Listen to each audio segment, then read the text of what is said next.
Hello again. Look how wrinkly my shirt is. Sorry.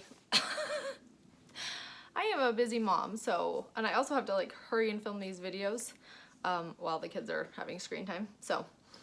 And I never edit them, so sorry about that, but kind of not sorry because I just don't have time.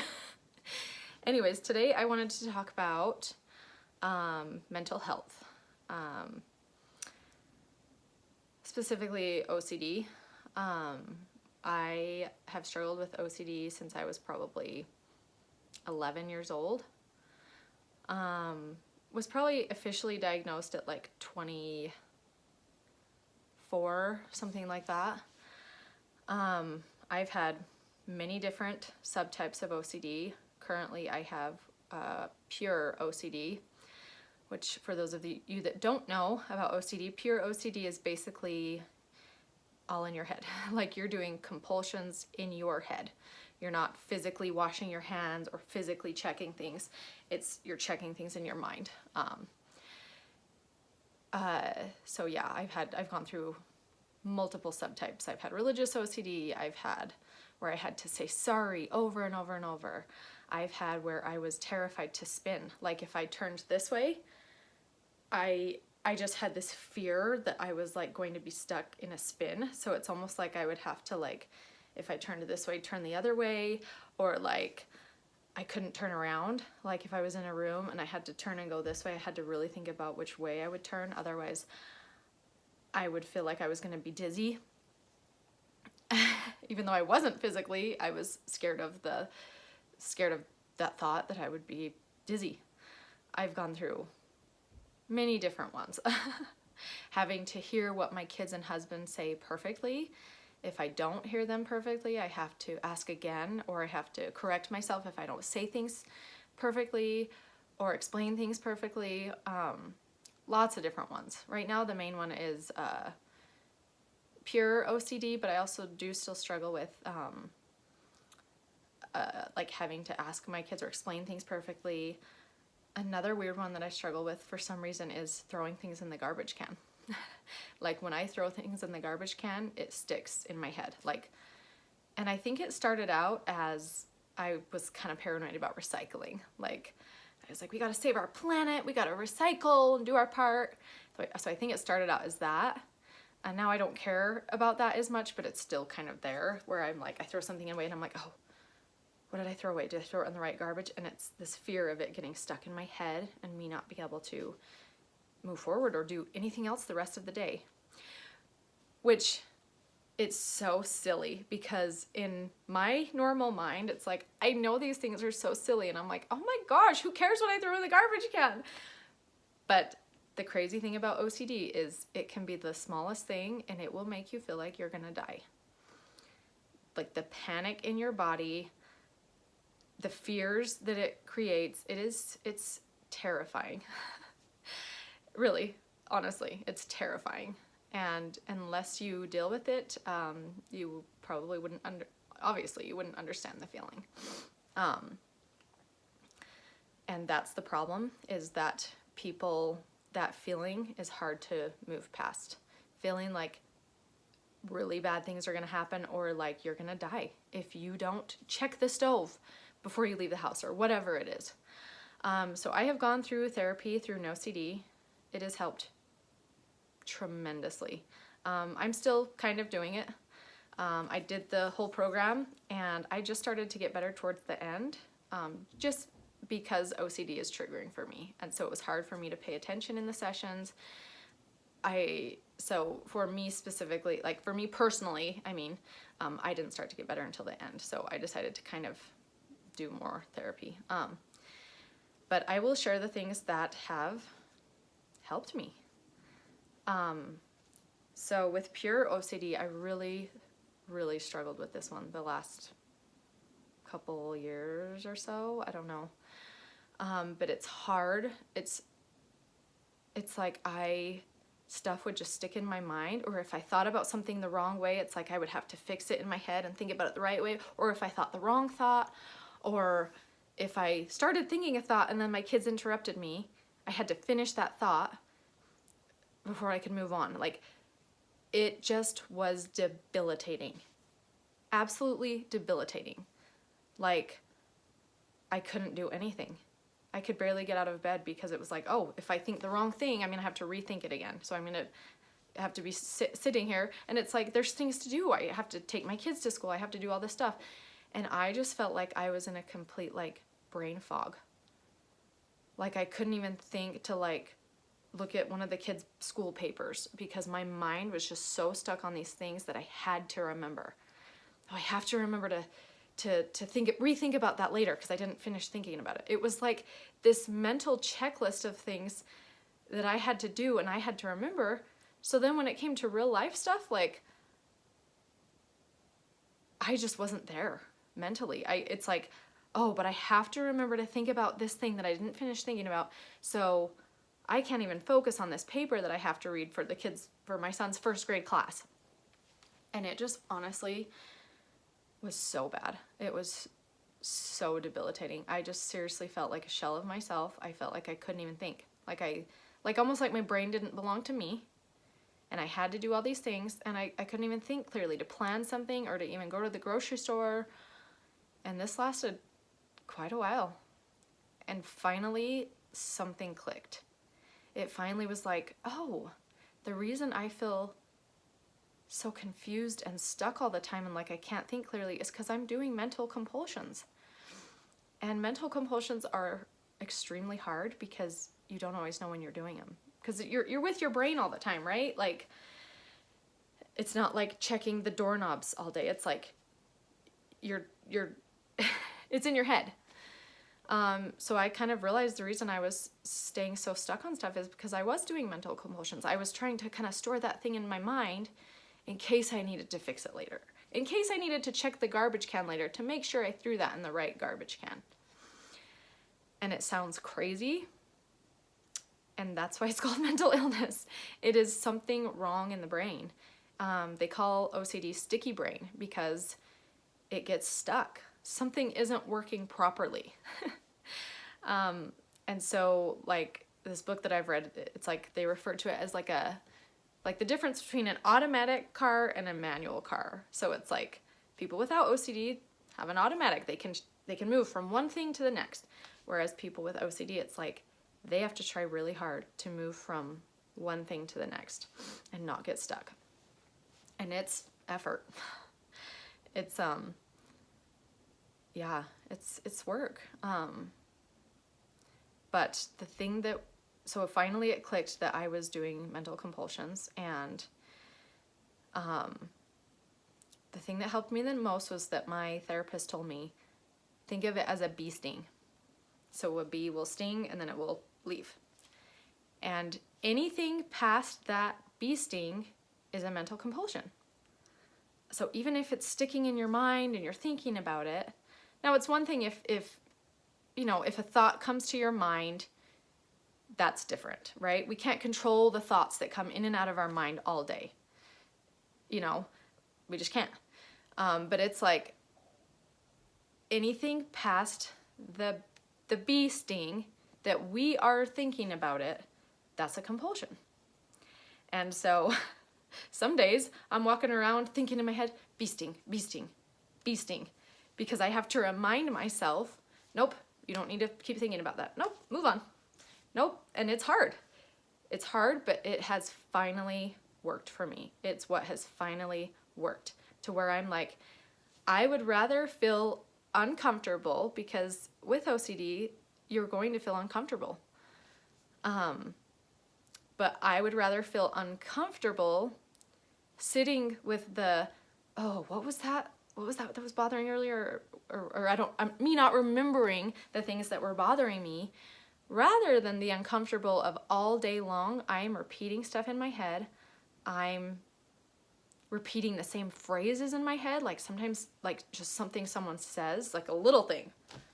It can be anything, will just stick and replay in my head over and over and over the entire day.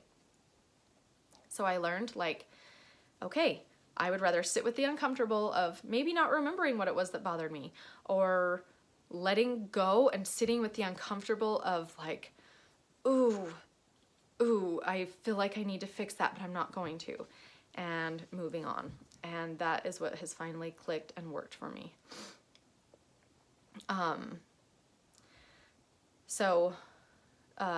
But other things my OCD therapist has taught me is to, first of all, sit with the uncomfortable of not doing a compulsion. The way that OCD works is the more you do the compulsions, the more it wants you to do them. It literally is like an alcoholic or a drug addict. It's like, if you give it anything, it wants more. It's never good enough. So if you check the doorknob once and think, oh, I'm just gonna check it. Nope, that's not gonna be good enough for OCD. It's gonna want you to check it 10 million times because once is not gonna be good enough. And once you start that, once you start the checking it once, there goes your day, because it is extremely hard to get out of that cycle once you do one compulsion. But I also feel like the less the better. So, you know, sometimes I would be like, oh, I did one compulsion, now I'm stuck the rest of the day. No, it's okay, but stop now. Stop as soon as you possibly can, and you will have to feel uncomfortable. That's just how it is. If you don't do compulsions with OCD, you will feel like you're gonna die not doing it. You will. You'll feel like you're gonna have a complete, like the world is caving in. It is the scariest feeling, but it eventually gets better the more you fight it and the more you say, I don't care. I don't care if the door isn't locked. That's okay. So it's fighting it. It's my therapist taught me, like, act like a bratty teenager. Like, I had OCD at one point that I wasn't going to sleep. I was scared that if I didn't sleep, my hair would fall out and XYZ would happen. And guess what? I didn't sleep for like a year. I slept every few days. I would sleep for like 5 hours. Like, it was bad. I literally thought I was gonna die. And that's because my OCD brain told me that, and I listened to it, and I was like, oh my gosh, yep, I'm not gonna sleep. And then my brain was so on fire and my cortisol was so high that I wasn't sleeping. It was like a self-fulfilling prophecy. And so my therapist had to teach me, like, so what? Psh, I hope I don't sleep. Then I can just stay up all night and watch my favorite shows and have time that I don't have to be with the kids and that I can do my own thing, and like being a bratty teenager with it and being like, cool, I hope I don't sleep tonight. And she literally had me write this list of stuff on my mirror that is all my fears and saying, I hope it happens. And it switches something in your brain when you read that every day. I hope I get stuck. I hope I can't think clearly. I hope this happens. I hope all the things, all of our fears. And I made it like all cutesy, like I would like a vision board. And it helped so much, just taking away that fear. Like, I hope I don't feel present today. I hope, you know what I mean? So it's taking away its power by just like basically you're agreeing with it. Instead of fighting it and saying, no, I don't want to do that. It's like, okay, well, yep, I guess I'm going to not sleep tonight. Oh, well. And then it kind of starts to lessen, because it's like, oh, crap, she doesn't care anymore. And it will often come at you with something different. So subtypes will change as you start to get better. You'll start to get better in one category, and then it will come at you with something else, because it's like, oh, I can't get her with that anymore. I'll come at her with something else. It really is a bully, honestly. And that's how my therapist described it too, is it is a bully. It literally is this bully in your head. And I've noticed the times where I'm really excited for something, or there's something big planned that I'm in charge of, or even like a doctor's appointment, I will get so anxious and my OCD will get so loud and bad that day. Because it's like, I want to have fun. I want to be happy. And that's when it comes, I feel like for me, the strongest. That's when it comes the strongest.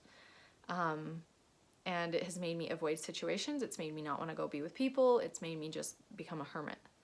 Because I'm like, no, if I plan anything, my OCD is going to get worse.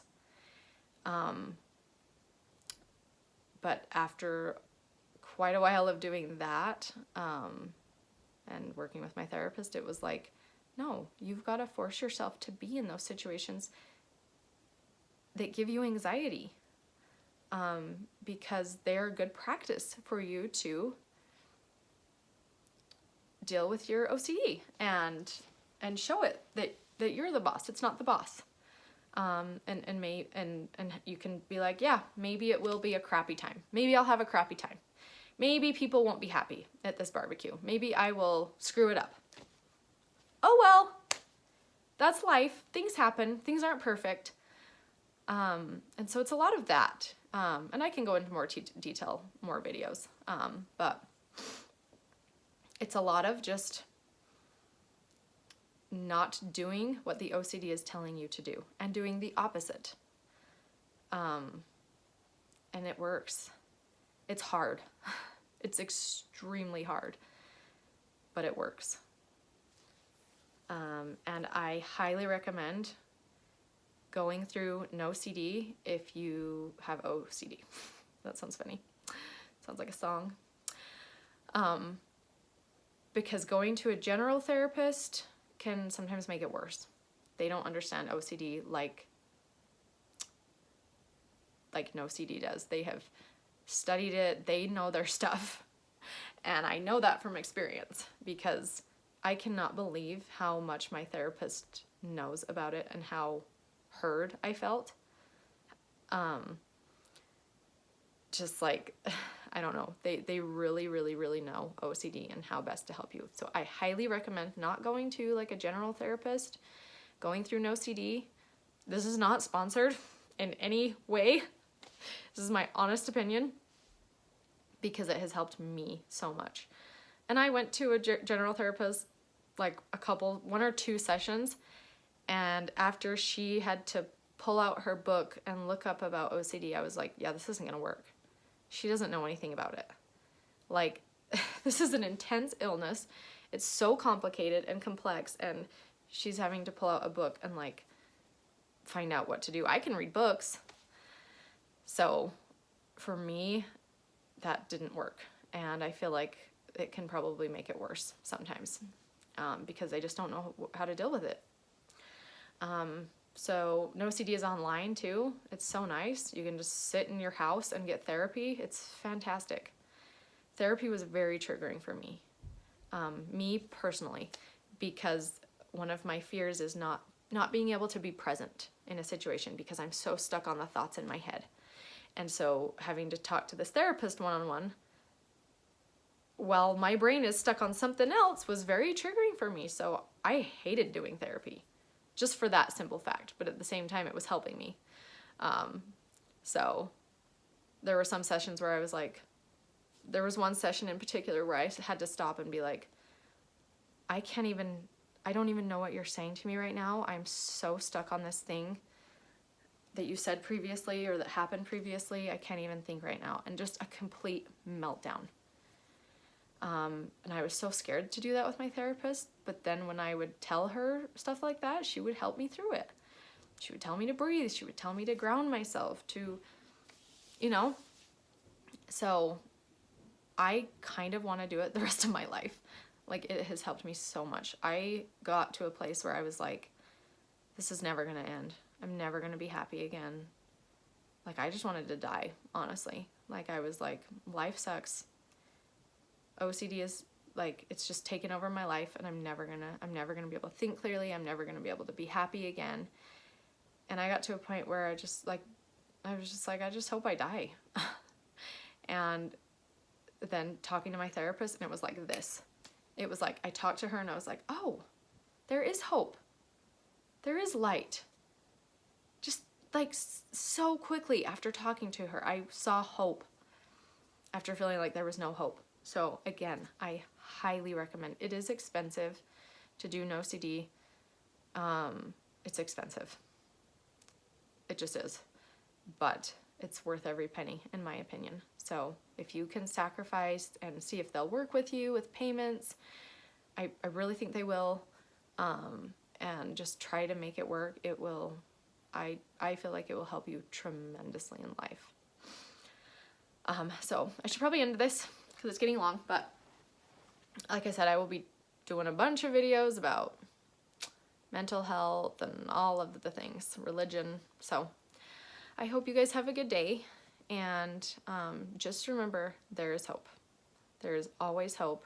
There is always light at the end of the tunnel, even if you can't see it. I could not see it at certain points in time.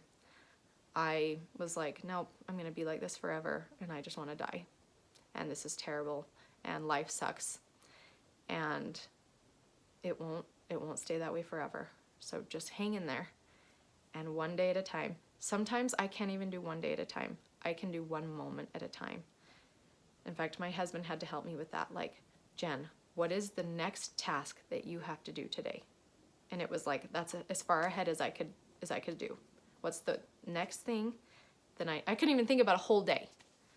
So what is the next thing that you need to do right now? Do you need to go brush your teeth? Do you need to go eat breakfast? Do you need to go get a drink of water?